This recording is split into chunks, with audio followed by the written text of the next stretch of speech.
All right, we're going to get rolling. Can I have the roll call, please? Gibson. Kepler. Here. Ormsby. Here. Satterfield. Here. Skate. Here. Stoltenberg. Here. Lemon. Here.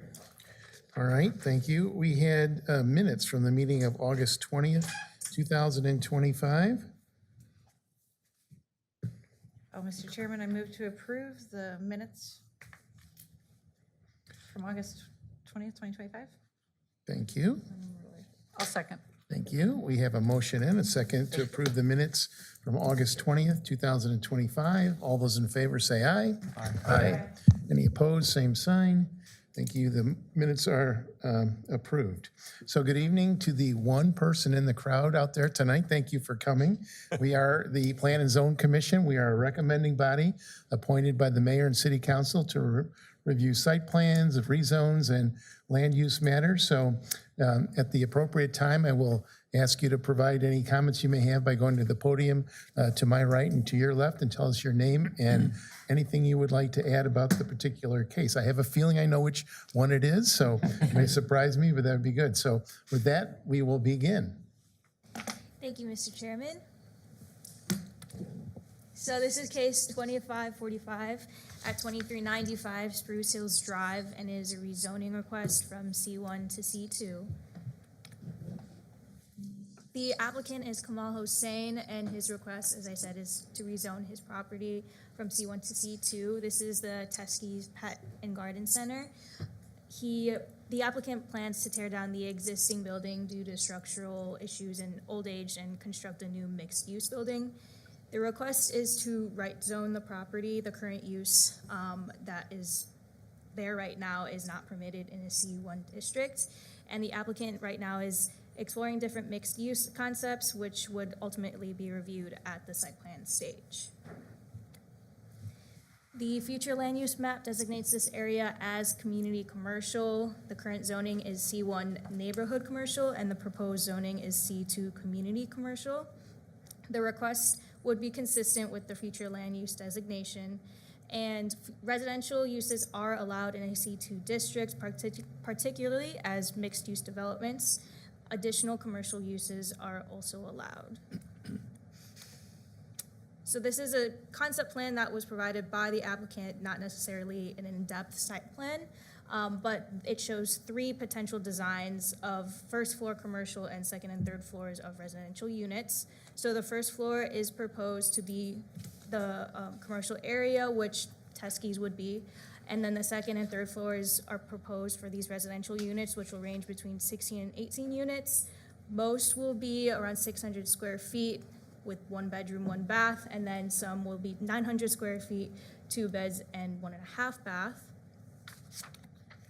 The parking for the residents would be located in the southern lot, kind of down here in this area, along with some indoor parking that would be on kind of that first floor of the building.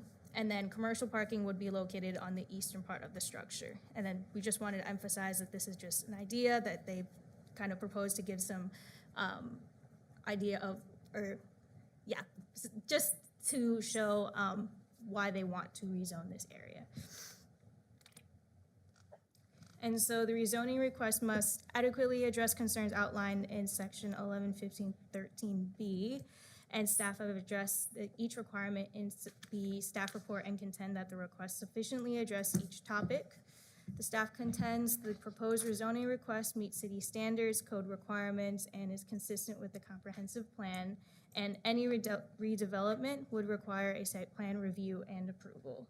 So staff recommends approval for case 2545 rezoning of the property from C1 to C2. Are there any questions? All right. Thanks, Alyssa. Appreciate it. So this is I'm going to open a public hearing, and I will ask, is there publication of public hearing? Yes, there is. There is. All right. I am going to open the public hearing for case 25-045 rezoning and would ask if there's any comment from the public. And this would be an opportunity if you wanted to present anything regarding the case, or we can do it later in discussion, whichever is your preference. Good evening, everyone. But I'm going to ask you to go back to the microphone back there so we can capture you on video and audio. If If you would just state your name and address and then information, that would be great. Good evening. You hear me? Yes, we can hear you now. Okay. Yep. Thank you. My name is Kamal Hussain. I'm the owner of Teski Pets and Garden Shop. And as this lady explained everything, we are trying to get the C1 to C2 zoning approval. And we have a plan, and the building that currently is actually aging, and we have structural, electrical, some other problems, roof, all these things. So we want to build a new building and then demolish the existing one. That's the plan. And this is something we want to do for the future, so that the city will be benefited as well as us. And it's next to the school, so it will be something good if we can get it approved. All right, great. Thank you. Appreciate that. Anyone else in the audience or in the public with regard to this? Then if not, I will close the public hearing, and then we'll come to the commission and staff for any additional comments. Mark, did you have anything to add since presentation? No, I think this is a good one for us to discuss. I think there's some questions I've been contacted by a couple commissioners, and so, I think the discussion will be good, but nothing to add, nothing new. Okay, great. All right, then I'll come to the commission and look for discussion, questions, and comments from the commission. Yeah, go ahead. The parking and access, entrance into that street, especially if it goes to 36 units, that seems to be a lot. And we'd just like to understand, you're indicating that you don't think it will be in effect. I'd like to just better understand how that analysis was completed. If I may respond, Commissioner, so this is just the rezoning, allowing the first step. It's the longest process to get that zoning, so you can have those mixed uses. Right now, C1 doesn't allow any residential, doesn't allow pet services actually, so it's non-conforming right now. So this zoning gets the property in a situation where they can explore different site development plans. The concept is the idea. I think we haven't done a full analysis on the parking. Yeah, I believe there's 3 concepts. I think on the far end, might be too many, but somewhere along in that range. We don't have the full details of the indoor parking, but that analysis would be at the site plan specifically. Later. And that's where we address that thoroughly, along with all the other factors that are in a site plan. Okay, thank you. Others on the commission? I have a question. It's more of a site plan question. But looking at this, looking at the existing usage and then the concept of the new usage, I'm guessing there isn't going to be a garden center with the outdoor space required that's utilized now. I count the applicant to explain further, but currently it's a pet and garden center, but really most of that garden, the plants are outdoors on I believe it's just gravel. And then they have a small greenhouse in the back. They still propose to have some plantings outside. We also have this occur at, we used to have it at Hy-Vee. We have it at some other areas where they sell plants outdoors. It's not a horticultural like a Wallace's, which is really growing a lot of plants indoors. I think K&K also sells their plants outside as well. I believe they're kind of reorient the Teskis into more of a pet center, which does sell. I think it sells pets. It has pet fish and Puppies, Puppies, kittens, yeah, they're all there. so that's still really on a zone. When we look at the zoning code and we look at a use type, it really falls under that pet services use. So we look to that for our parking standards. Okay. Is it a permitted use in that district? And right now, it's not. It's not. It's been C1 for many, many years, Okay. decades. This would get that into conformance, and if it were to stay as, this doesn't guarantee a redevelopment. It would be in conformance from our point of view. If it were to be redeveloped, it allows more options for maybe mixed use or just as is a pet center. So. Okay. So I guess maybe that's more of a statement that would be something I would be looking at in the future if we get to that point. Yep. Okay. But it sounds like this is a good move, even if there is no change, to make it a conforming use. And again, the rezoning is the longer process. You want to get started on that earlier from Sure. standpoint takes, I usually say 3 months conservatively. And then when the site plan comes through, it's one meeting at P and Z, one meeting at council. So it's kind of planning That takes a ahead, while, too. And then not investing a lot of money into the civil plans, the architectural design. Some of it, that's what the concept's really good for, to get some feedback from the commission. Okay, thank you. I had a similar perspective. So from when I looked at this, my first impression was the zoning, which is in front of us today, makes total sense. So get it in the kind of category it should be, fits with where we're headed, all that. As I looked at the concept, that's when I started to struggle. And so I'll just provide a few comments from my perspective as I looked at the site plan, like apparently you guys have also as well. So having been there a customer a number of times, I will say it's a challenge many times because of the curve of the road. So I'd be looking for traffic kind of feedback to know that we've got a safe interchange. If we're gonna keep even 70% of the existing business volume or mix, and then we're gonna go 30 to 36 units on top of that at 1.5 to 2 cars per unit, we're gonna have a whole different traffic pattern and circulation in and out of there. So that would be a concern. There was some reference in there about impervious surface and not needing drainage. I know there's some pretty significant drop-offs and things around the area that may preclude the need for some kind of detainage of some kind. But when I look at it, I think there's a lot of gravel and other things that will become impervious surfaces moving forward. So I'd be concerned about that. And then again, not just the traffic pattern, but the volume of parking, just where the handicaps are, the accessibility, if they still have, you back in to get some plants and some soil and other things, again, depending on the mix, when we make sure that thing really flows, the handicap parking needs where it to be, and then ultimately landscaping, the landscaping business to some extent, what will that look like? So those are some things I would really focus on as you guys work through the site plan process and the petitioner works through that too. So, yeah, and generally in direction, I think it's a great step towards some mixed use if we can put it together in the right fashion. So that's all I had on that. I would concur with those comments. I would just like to add one other thing. This is the type of business where in the spring, there might be a tendency to take up parking spots to put, whether it's soil, mulch, plants. I just want to make sure as we're doing this, when we get to that stage, that we really look at this and understand that that is going to happen. And I don't know how we regulate that or watch that, but I'll use an example of a restaurant that now I believe serves food inside, but for a while had just enough parking to have the restaurant there. And then you see a food truck taking up a whole bunch of spots. So did they really have enough parking? Yeah. Probably not. We want to make sure we don't do this in this spot for many reasons, but the traffic going in and out is a big one. We don't need to have a really tight parking spot or parking space spots because we're using them up for plantings.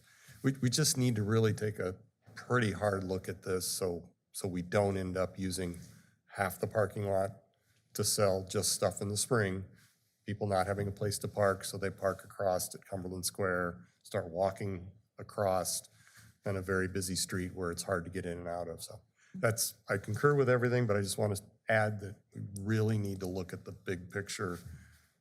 And I don't want us to just say, oh, there's plenty of parking spots, but wait, is there? We need to make sure. Yeah, and I'll footnote that one more. There's one more thing I forgot to mention in my thought process.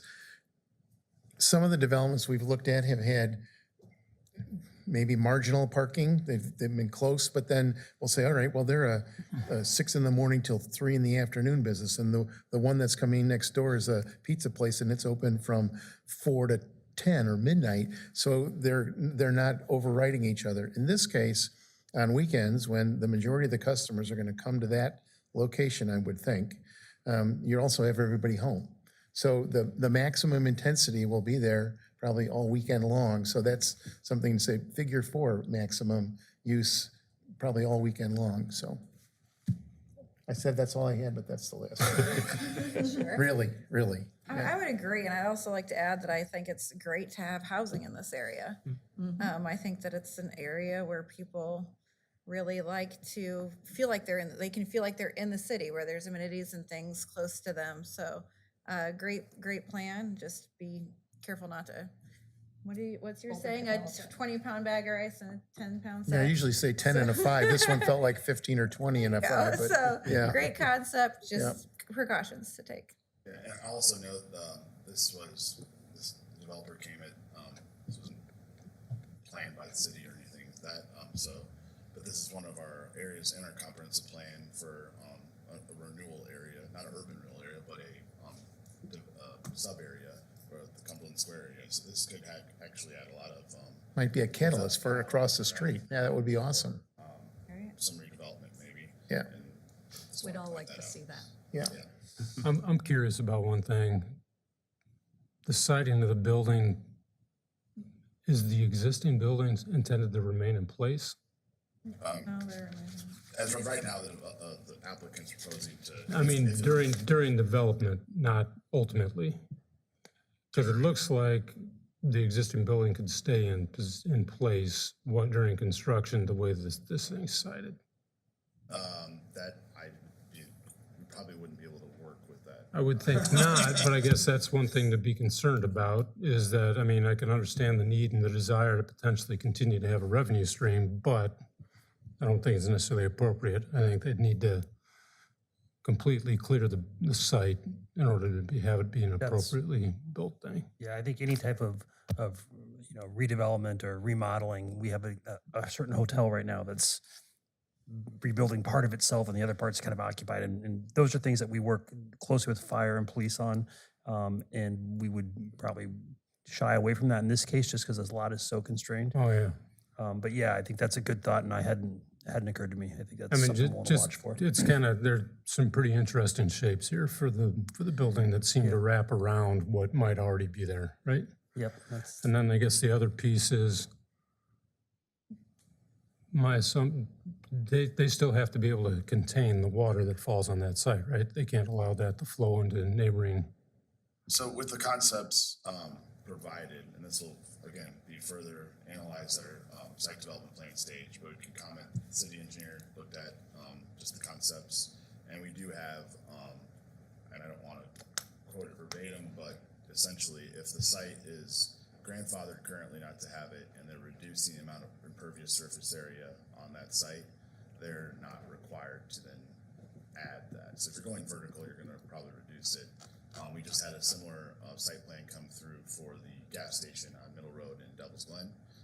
That site was not required to put in for the same exact reasons. And I think there's also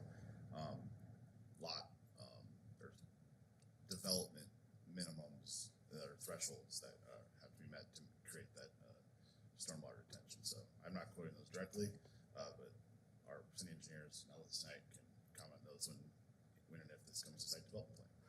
Okay, because there's a pretty significant drop off between the edge of that site and the church's site Yeah. that would make it awful convenient. A 6 to 4 foot or 6 foot wall from the Wendy's site to this site, so it's terraced, so it's pretty constrained on all ends, on all sides right now.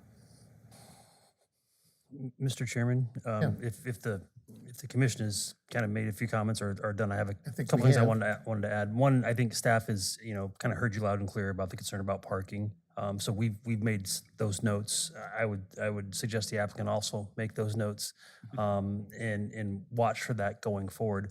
I think Taylor brought up a good point about 7G at the former, I call it Middle Mart because it was Middle Mart when I was a kid, at the former gas station there on the corner at Devil's Glen. We had a really constrained site, an odd shaped site, not how we would plat ground now. I think it's going to be a better site. It's going to function better. We did do a traffic study, if you remember that, and we actually had data to show us, okay, we think the traffic's going to be different, but how different is it going to be? And so I think that's something we could explore when we get to site plan page.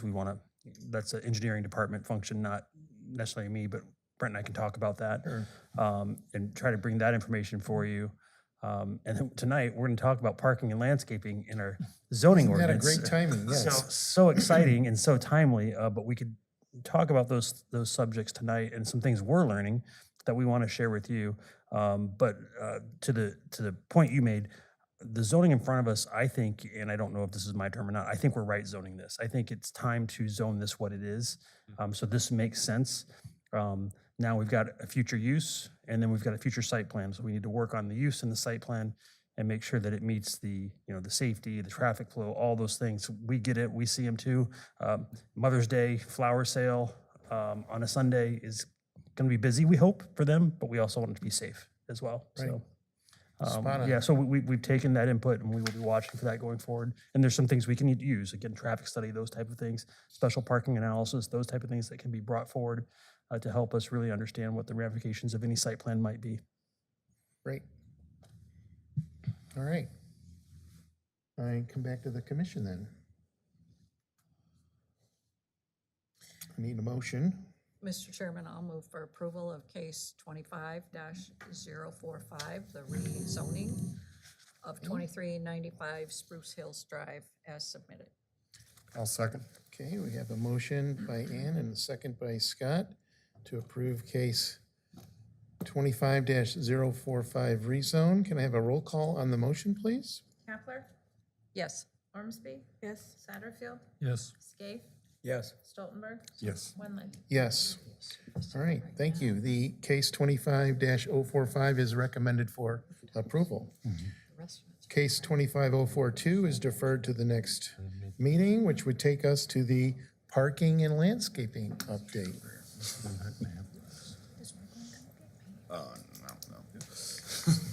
No. Give me a second here, I'll have to. We're all set. We Thank you very recommended you much. for approval. Appreciate Thank you it. very Thanks for much. coming. And we'll do something very good, so I We're looking understand forward to it. You got a everybody's great opportunity there. Yeah. Yeah. I think once we have a bigger access to the entrance, that the issue that you raised, yeah, right now it's very difficult to get in and It get out. is. And we will make sure those things are addressed. The easier it is for your employees and customers and Yes. tenants to get in, the happier everybody will be. We'll try to use everything efficiently and Yeah, the best. great. Yes. Appreciate it. Thank you. Thank you. All right. You should be playing that song, Sign, Sign, Everywhere, Sign. Gawking at the scenery, breaking my mind. You guys know that, don't Yeah, that's pretty good. In the 90s. you? You see how old I am now, right? Indelibly etched into your I have no mind. idea what you're talking about, right? Well, let's, moving to our zoning ordinance update. We really have only two more topics to get a lot of comment on. We've covered a lot, zoning districts, zoning administration, lot sizes, all of that. We've got your input. We feel confident we can move forward and at least create a draft out of that. But we do have parking and our landscaping chapter, which we just talked about with our previous case. Currently, our parking requirements, off-street parking requirements exist in one chapter. Or RDG reorganized and kind of consolidated some things, but it still exists in one chapter. It encompasses all the off-street parking requirements for commercial, industrial, residential developments, and also the design. So the aisle widths, the parking space widths, et cetera. The intent is really to accommodate vehicles, transit, and other modes of transportation in a functionally satisfactory manner and minimize external effects on neighboring properties. I wanted to go through really what our current code has, what it entails. Staff has worked a lot in trying to hunt down some of the origins of where our parking use requirements have come from, how long they've existed, and recently we've kind of come to the conclusion that most of our parking use, that's how much our parking use types. So is it a garden center? Is it a gas station, et cetera? And the required parking spaces for each of those uses, they've predominantly been the same since 1965. I mean, I've actually brought the plan with me. It's right here, 1965, and you have the picture of our municipal center, which City Hall, and the police station, which looks the same today. There's a message. Yes, it does. I thought that was quite on point. Yes. Nice plug. One issue that, so we have these parking use types and zoning use types. Zoning use types are, is it permitted in that district? Is it not? parking use types should be consistent with those zoning use types. We've known this issue for a long time, that we have something like auto services car wash and a zoning use type, but since we've used the same parking use type since 1965, it's called automobile laundry. So that is currently in our code today. That's the one I like to point out. And this goes on and on. This causes issues. It's hard to be consistent. We actually thought that was when your college kid came home. Car full of laundry, so. Good one. Janessa got that one, I so. did. Sorry, Taylor.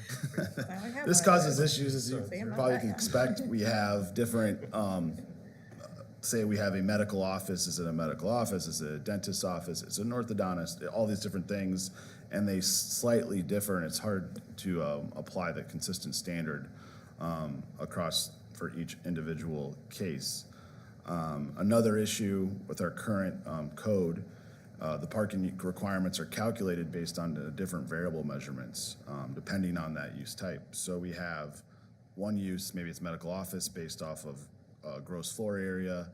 That dentist office is then net customer service area. We have number of dwelling units. We have number of bedrooms for different types of residential. We have number of seats in some parking use types. We have number of employees. That comes up often here. How do we know how many employees they're going to have? That's really ask the applicant, I guess, and hope they're honest. And we have even more. We get the golf courses and driving ranges and all those different kind of exotic uses. So that's an issue we want to address as well to be more consistent across the board again. Another part of the parking ordinance, off-street parking regulations, is the lot design standards. They were updated in 2017 by RDG, and they used those recommended by the Urban Land Institute and the National Parking Association. So we actually have that reference throughout our code. The dimensions of parking is a 2010 book. Parking, those are the drive aisle widths, parking space configuration, et cetera. Additional design requirements, this is also referenced, gets a little confusing. Shared space calculations, combined space methodology were adopted from the Iowa statewide Urban Design Manual, that's SUDAS.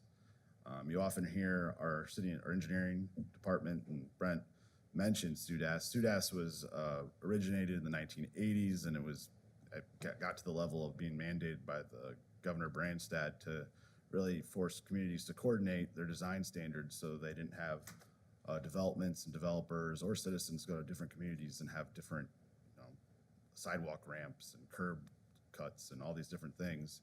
And it's now adopted and updated annually, different sections of it. And we're looking at, from a city's perspective, adopting it officially. We've been using it as reference, but adopting it as code for specifications for how to build a road, specifications on there's all different types in there, how to plant a tree, how to lighting.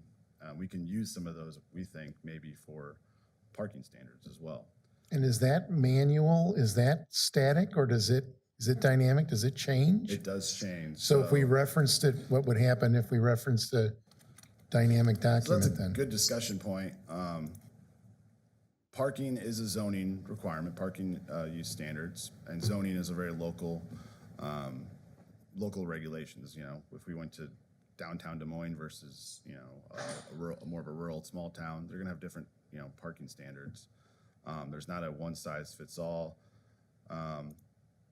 but there's a lot of ways we could look at it. We could adopt sections of it with amendments. You can look at it as a reference and see where we're at least in a comparison kind of format.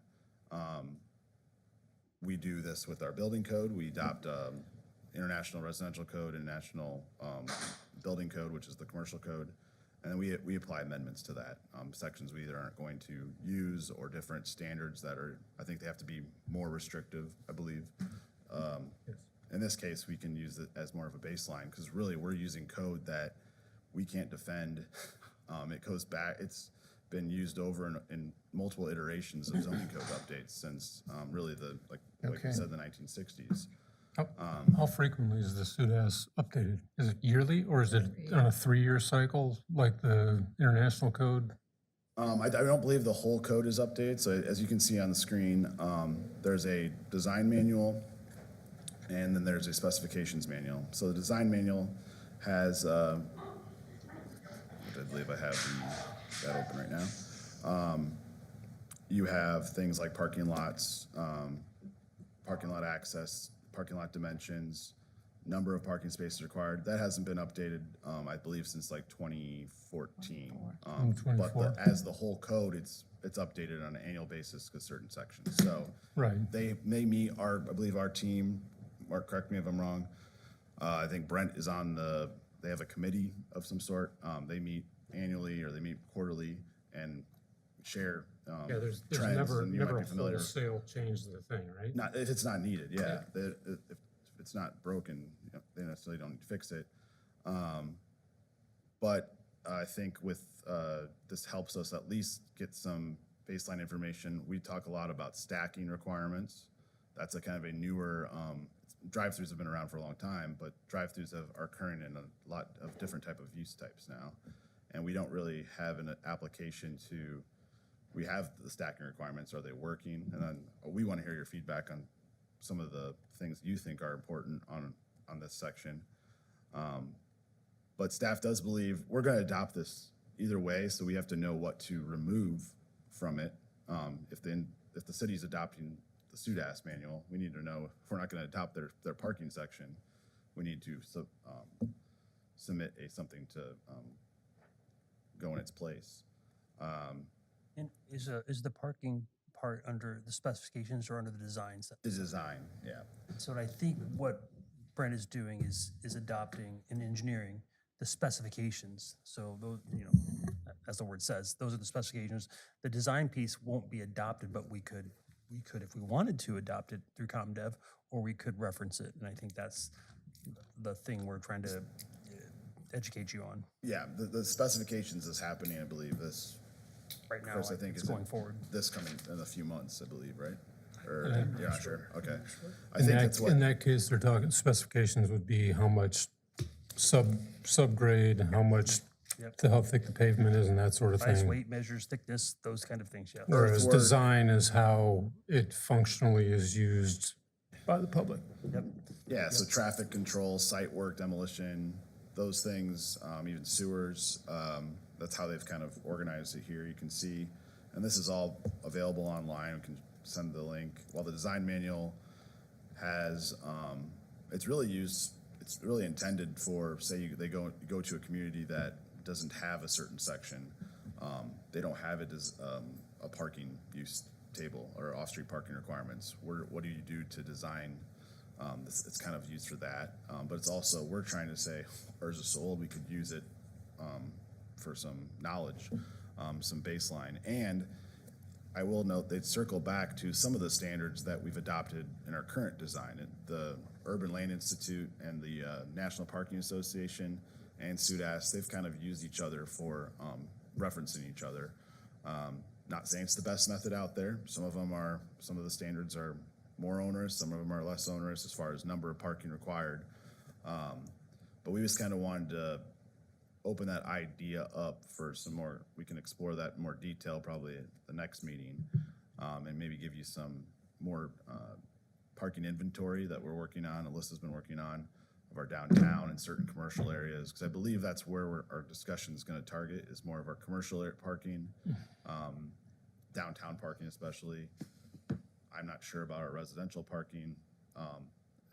So I'm giving the floor to you to give some feedback on what areas of parking requirements are really kind of, you think are priority problems, things that you don't really, we don't see problems, or maybe we have too much over parking. Looking for input on that, in that regard. I think areas we've seen over parking in are often retail. Because of the potential for, I don't know, the one time a year or Black Friday sale or something. Well, We have these Elmore, the massive- old Hobby Lobby parking lot that was ginormous. Right. And Right. yeah, you could put 3 different businesses in that parking lot. Yeah. So that's one I see for overparking often is retail. Underparking, we often see restaurants, bars, most especially, seem to be underparked. Other service industries, sometimes nail salons have like little bitty parking lots and you're like, I think you could get a lot of overflow. I think it'd be, as far as residential goes, having calculations that make sense. Like Roy said tonight, you know, for every unit, you need 1.5 cars. It's like, let's go back to 3rd grade and round that up to 2. You know, we're like, something that's logical. Yeah, and I think we don't know exactly what the 1.5 came from. I mean, that's like supposing on but it has average, you been have in code 2.5 for- so children. Like, that seems freaking makes sense. It could have That's been, 1.5 and 2 scooters, so. it could have been designed more for you, in a bulk, it would allow for enough visitor parking. Yeah. If you have 1 unit apartments, it doesn't really make sense for having, and now we do have a higher car ownership now than decades before. Right. For many decades. But I think there's better ways to site plan that and be more, have more intent of where visitor parking goes. If you have 10 single 1-bedroom apartments, does it need, you know, is 15 right or is 20 right? That seems a little overparked to me, and maybe the context of where it's going as well.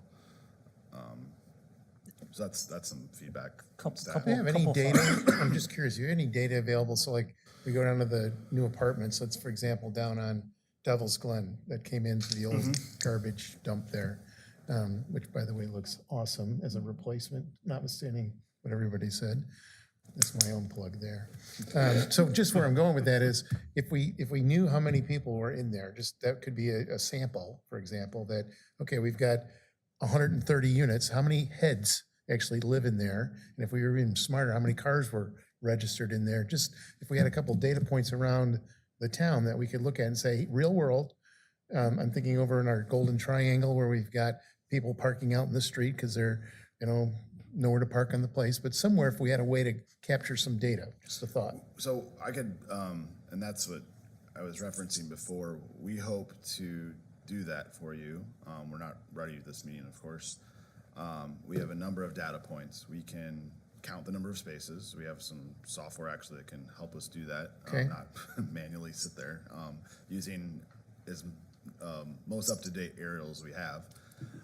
We can kind of take account more of on a macro level of what actually is there. Sometimes when we do site plan by site plan by site plan, we get a little narrow lens and we don't see the total makeup of the whole area. Cumberland Square is a great example. It's so large, or the Betplex is a good example as well.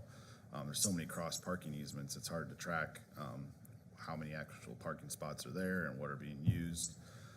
As far as the population goes, of course, we have the number of units. We know that. We don't really know how many people are occupying them. That's, you know, really the census, and it won't drill down to that level of specificity for one site for privacy reasons. But we can do some of that counting and do some comparisons of, you know, site to site, area to area, our central business district to another central business district, our Betplex sports tourism area compared to another area, and kind of hope to see where we fall. And some of it's going to have to be anecdotal of what the experience is, Right. you know. And we don't have ORA isn't open yet. We still have some development going on out there, so we don't have a full up and running. Everything's not running yet to kind of know if we have it at the right spot. Taylor, along that line, one of the things you were explaining to me is that we do have a parking exception in our code that allows us to go to the Board of Adjustment currently Yeah. and basically take data from an industry like Iron T Golf, Top Golf, whatever those are, Yeah, because we don't have a parking plan for that. There's no code in the book, no matrix that says, here's how you park this. And I think one of the things, this isn't really related to SUDAS so much, one of the things Taylor was educating me on today is we could probably rewrite that code and more appropriately place that at the Planning and Zoning Commission as a power instead of a Board of Adjustment power. And so then it'd be like approving a site plan with, I'm gonna say landscape alterations that are maybe different than the norm because the site's got That makes a slope lot of topography sense, or something. frankly. Yeah. And so you could take real world data from another industry and sample it and go, does that apply to us? Do we behave the same way in Iowa as they do in Texas when they go golfing? Maybe we do, maybe we don't, I don't know. Yeah, and we have, and actually SUDAS mentions that in their kind of suggestions. When a site becomes unique and either by scale, by makeup, by geography, et cetera, the off-street parking requirements aren't going to make sense. Our new code, RDG has already provided us with a much updated and it's easier to use shared parking matrix. So instead of us trying to make the case every time when there's a salon next to a coffee shop, next to some type of nighttime use, we have to kind of say, we think it's about right. It kind of has some percentages on the matrix, and residential doesn't have a really good shared use because you have to have the residential spot all times a day. But when you have a morning use and a nighttime use, that makes sense, and they should be able to almost 50-50 those spots. But when you get to these large ones, we did do this with IRT. It just didn't go before you, I believe. It went to the Board of Adjustment. Yeah. Our parking requirements didn't make any sense. And we really looked to the developer like, what do you need? What do you think you need? We're dealing with a lot of land, a lot of value. To get it wrong is costly, frankly. I mean, one parking space, whatever the 9 by 18 is, add that up. It's a lot of land value. Go to them and have them produce a parking study, and that's what they did. They looked at, I think, 4 other golf complexes, so Top Golf and similar ones, and then looked at ones that are adjacent to some type of I think one was next to aquatic center, et cetera, baseball facility. And then instead of going to the board, which really is looking at more of special use permits and variances, they're not really in a position to know all the what the planning commission looks at monthly, and have that as an alternate for some of these parking standards. And But it'd be like a parking streamlines the study. process too, so that instead of having to go to site plan, then to BOA, and hopefully get a yes at both, they would come here. Again, we already have this in our code, but it makes you go right now, this exception rule makes you go to site plan and to BOA if you want to do a special parking analysis. We think we can do a better job of that probably here and just encapsulate as part of the site plan approval. I think other cities do that, but And it's actually, go ahead. Mark hates this, the name of it, but it's a special location plan. That's what it's called, and it's been Yeah, named it that doesn't since- say its name at all. Yeah, might as well call it. SLP, I don't know, that's, And that's been in our SLP. code since, again, I'll reiterate, since the 1960s, it's been referenced. So I think there's better ways to do it. That's one of the staff kind of initial recommendations is to fix, or maybe an idea. We definitely want to update those parking use types to make them consistent with the zoning use types. And maybe every use type, I think you'll have some redundancy there. I don't know if we have a lot of strip mall uses. It's hard to argue the office use versus some of the medical office use that has a very different type of parking standard. I mean, they might be very similar, but at least get them on the same type of measurement scale. Are we gonna just pick net floor area, net customer service area? Don't involve the bathrooms, don't involve the storage room or the utilities room. We don't have that in our code today. It's kind of up for interpretation every time. And it makes it consistent. I really don't like using employees because we never know how many employees are going to be there. And it's like, is it third shift employees? Is it the highest shift, the highest number of employees with the whatever shift it is? And it gets really complicated. So educate me, though, I'm not sure I'm clear on what happens when there's a use change. So we look at a building and we base it on number of employees. That business relocates, a new one comes in, and it's got twice as many or 3 times as many employees for whatever reason. Do we reevaluate that, That's unclear, right? So. right? We have in our site development plan language, which shows, tells you what we analyze for a site development plan. It states when a site development plan is required to be reviewed by city council and the planning commission. Everything except new development, single family and duplex development requires a site plan. So that's why you see townhomes, that's why you see industrial, everything commercial. It also has, this is the key language here, a 10% increase in intensity or floor area also requires that. How do you measure intensity is a very abstract, vague term, and we've struggled with that, I'd say. Yeah. Sometimes, is it intensity in number of employees? Is it the number of customers? Is it, is it because it's going from a bar to a much more popular, or not much more popular, but a larger seated diner, a breakfast diner? Is that a use change? That's where it gets. Yeah, we measured it on employees, and now it's number of customer seats for a restaurant or something, because that's not based on number of employees for the restaurant, right? Correct, they have different So- measurements, so. The code has calculations for occupancy for buildings. Correct. Is there anything that ties that calculation to your parking? Not right Because now. that seems somewhat logical. The problem, the occupancy, building occupancy and the parking are very different numbers. You'll see that if we could probably use the occupancy and create a new number based off of that, but the factor or the ratio would be much different. If that And I makes think sense. the point you're making, commissioners, then if we did that, we would have source for the number. Because right now, I don't have sources for these numbers. I can't tell you why Right, it's yeah. Pulled out of thin air, 1.5 right? plus 2.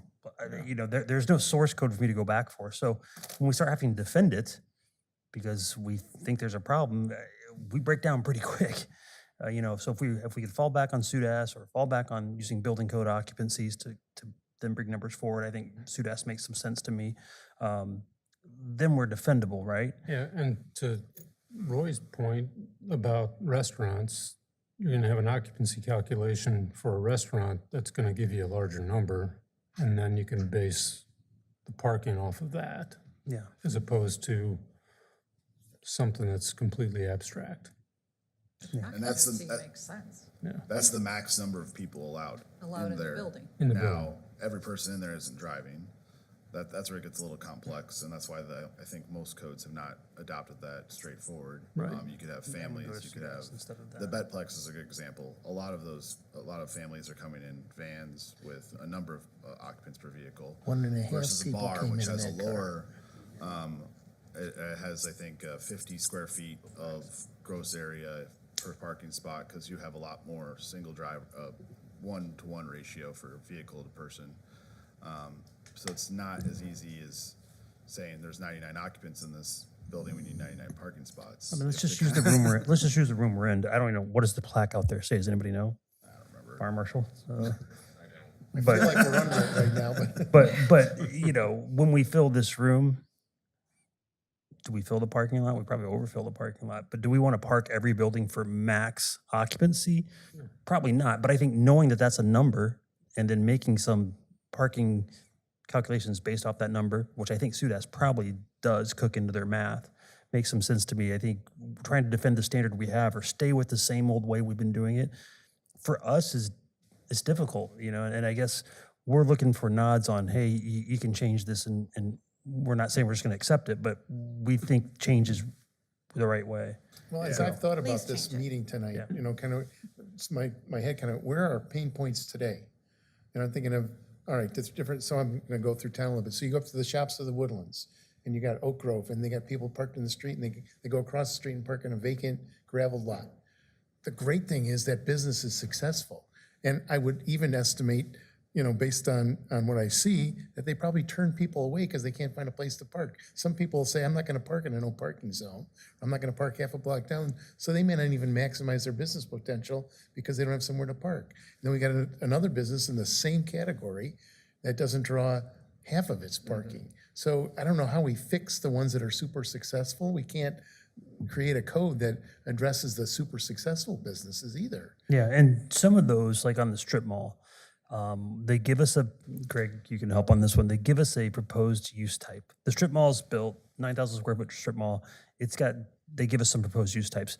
Now, if those aren't the use types that actually land in the strip mall, then we're all kind of trying to respond to, Yep. be developer friendly, be business friendly, and do special location plans and offsetting parking and all that stuff.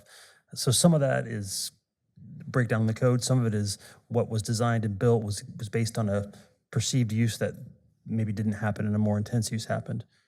When we look at like the site development plan, typically we talk about that 10% figure. Okay, that's square footage typically, but there are other uses, like when somebody changes out of use, and we've had this with the golf simulation place, this discussion right off a middle road, right across from the golf course. Yep.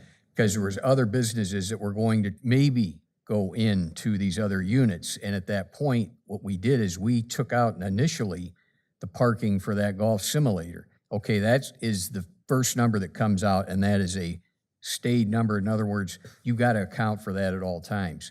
From that point on, then the other uses that are anticipated that may go in there then have to take what's left over. Left, yeah. And that's the case. We do not want to see spillover going into other locations where there are no easement, cross easement parking agreements. So it's somewhat of a guessing game. The more constrained the size of the property, when you look at the parking available, the more of these difficulties you're probably going to run into. You don't see this when you go and look at Burlington Coat Factory and those areas over there, because it's sprawling, it's larger. It isn't a problem that's going to come up. Where you're going to run into these problems is where you have a limited number of spaces and then the unknown of how many units could be filled within these strip malls, not knowing what use would go in, and then you run into that problem, in particular if there's parking at the same time, not shift parking. Yeah. And another wrinkle is limited spaces and no available public on-street parking or no available public parking lots. Flip the script, come downtown, we've got on-street parking, we've got public parking lots. We could look at things like performance standards for bus routes that allow you to have less parking because you have customers that come by bus or by bicycle. Those work well in downtowns. Yeah, our parking code currently does not have the word transit in it. It does have bike parking was added at some point more recently. We don't really, it has provisions of requirements of a certain amount of spaces and a certain amount of square feet. You have to, but what is bike parking? Does it have to be a bike rack? Does it have to be an area? And I don't think we've really held that standard so high, but we haven't really got a lot of complaints For about some it of either. the retail uses, like Hobby Lobby over there, that had that giant parking lot, was that a vendor choice, or was that a then current code requirement to have that much parking? That was the norm at that time. You see Norm or that- code, that was a code-driven parking volume. And Janessa mentioned this, it was really derived off, and there's a lot of communities that have that Black Friday ordinance now that really restricts designing that for the max occupancy for the one day of the year. Right. Because then you get in a situation like that. Trends have changed. Black Friday is not what it used to be, not even 10 years ago. Right. UPS brings you Black We have Friday now. a so- huge, we have a huge online delivery trend. Right. So we've had staff looking into there really isn't good code out there from other communities of how they're dealing with these post-COVID changes of how people are purchasing items. Big box retail is suffering, frankly. So it's really hard. It's something you have to kind of look for some best practices, but we might have to create it ourselves as well. Yeah, I think not an easy job. one for thing sure. that Taylor and Alyssa are working on right now, and this isn't so much about the parking code as it is just thinking about how we use land and what we use it for. How many acres in Bettendorf are for cars to sit parked? Probably more than we want to admit. We probably have more parking spaces than we have cars that need parking spaces at any one time. If you added them all up, if you just pretended every parking space was available to anybody at any time, that's something Alyssa and Taylor are working on. That's why you want to get the code right, so you don't, we're putting acreage into flat space for cars. Did I hear you say portable parking spaces then? Perhaps. Cool. All right, you guys are innovative. Our neighbors over in Moline recently, I believe it was staff-driven, maybe it was council-driven, but they asked to look at some reductions in parking standards in certain uses and/or geographies, districts.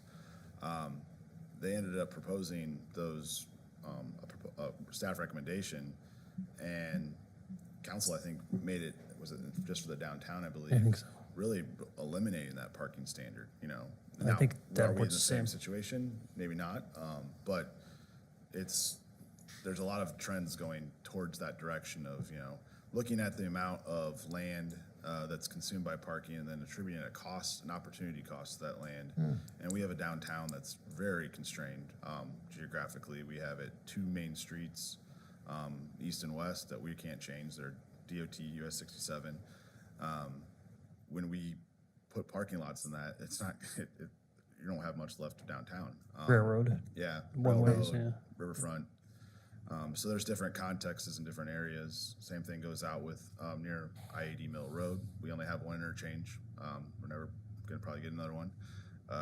So those uses that are going against those highly trafficked areas are really, if they overpark them, that's gonna be the detriment of the public, detriment to the surrounding businesses.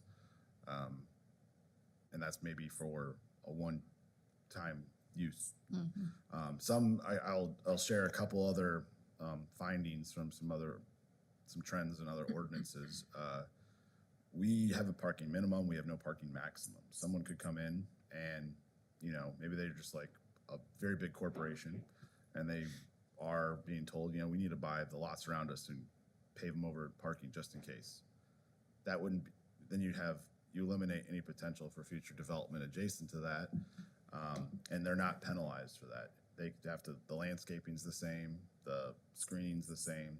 So some of these ordinances kind of create a little bit of a threshold or obstruction by possibly requiring additional landscaping if you're going over that threshold, or, really giving a case for why, a reasoning for why they're going, 50% over the parking minimum for their I'm use. thinking about a case that we had recently for the new Quad City Bank and Trust headquarters. And they told us that they were building for 300 employees, or they were 500, putting I up thought was their a building maximum. for maybe 400 employees, but there would only be 300 initially. So in a phased-in development like that, would we want to look at maybe just having parking for the occupancy at the time of completion with room to expand that, Provided they've got the room to. provided that growth occurs? But if it doesn't occur, then they don't have the Hobby Lobby parking lot that they don't need. But even in that case, they had enough sense to build a parking structure. Right. I think that might Multi- be something we want to think about too, Oh, yeah. is if you're gonna be doing something and you require additional parking, you're required to go vertical. It's gonna be more costly, but it's gonna be less effect on the Yeah, right, as land surface gets of the more earth. scarce, that's gonna be more the solution. And we keep going back to it, but the Walmart, the Hobby Lobby example, it's not desirable. It lowers it could be argued that it really does lower the surrounding property's value, if it's too big. And that's something we probably can consider when it's getting that large. We're looking at kind of our Yeah. zoning comp plan. But to Ann's point, you've got something zoned, and when it's zoned, we make sure that they can put in enough parking for the most that we're ever gonna be able to require them. But we don't have them do it. So it's zoned for, let's say a building comes up and it's in a spot that's zoned where it could be a full-fledged bar restaurant, but it's a dentist's office that goes in. We make sure that they have enough land to put in the parking for the bar restaurant. But we don't require that parking when they build the building and it's just a dentist office. I'm not saying that's what we should do. I'm just saying I think that's what Ann's getting at, is we make sure that there is enough room that they can take some green space and make enough parking on. Eventually, if they ever Talk get about to that ORA. stage. Yeah, I'll talk about ORA in a second, but when there is we do receive the planning staff does review all permits, even for a renovation. So we have, that's our leverage. Even if it's a change of uses, there's very few change of uses that require no renovations. Right, So we can do that, and that's when we get to push it.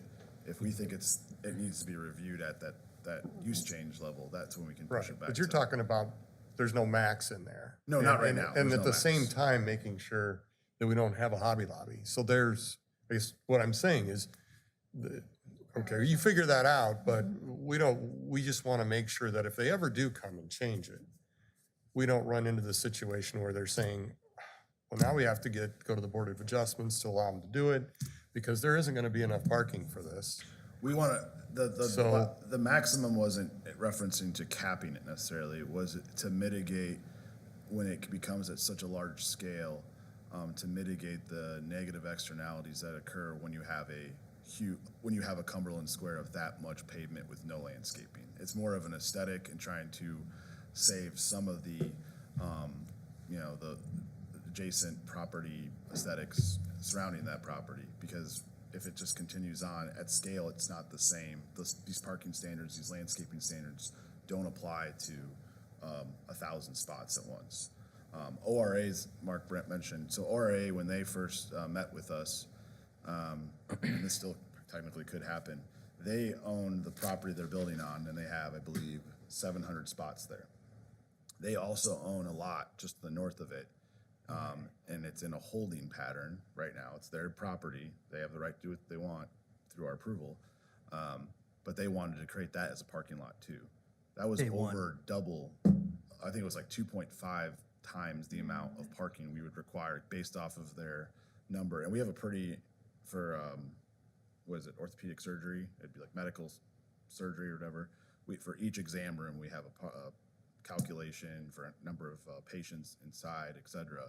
So that's a lot of extra parking that puts us at pause. And given the area's potential for, I mean, think of the economic value to the city and to the public.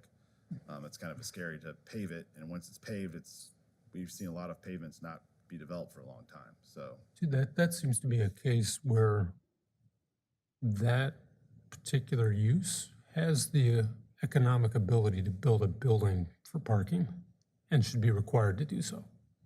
Build up instead of out. Yeah, Certainly, if they go and build on that other lot, and now all of a sudden they have to have parking, well, we should be able to somehow require them to go up. And we've had such amount of land supply for so long that we're now starting to hit our heads against I-80. Now we're talking about these, the lack of that supply. Yes, Who would have north thought of of that 80, 15 north of years 80 ago? someday, but it's gonna be, there's a lot of infrastructure that needs to go in before, we have sewer out there soon, but the roads have a lot of work to do out there.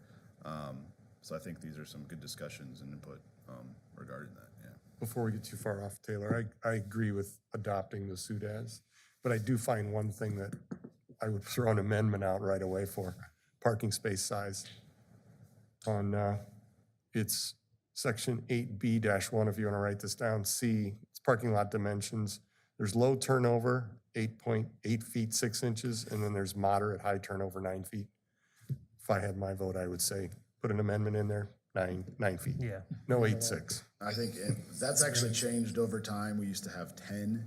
It's gone down to 9.5, I believe.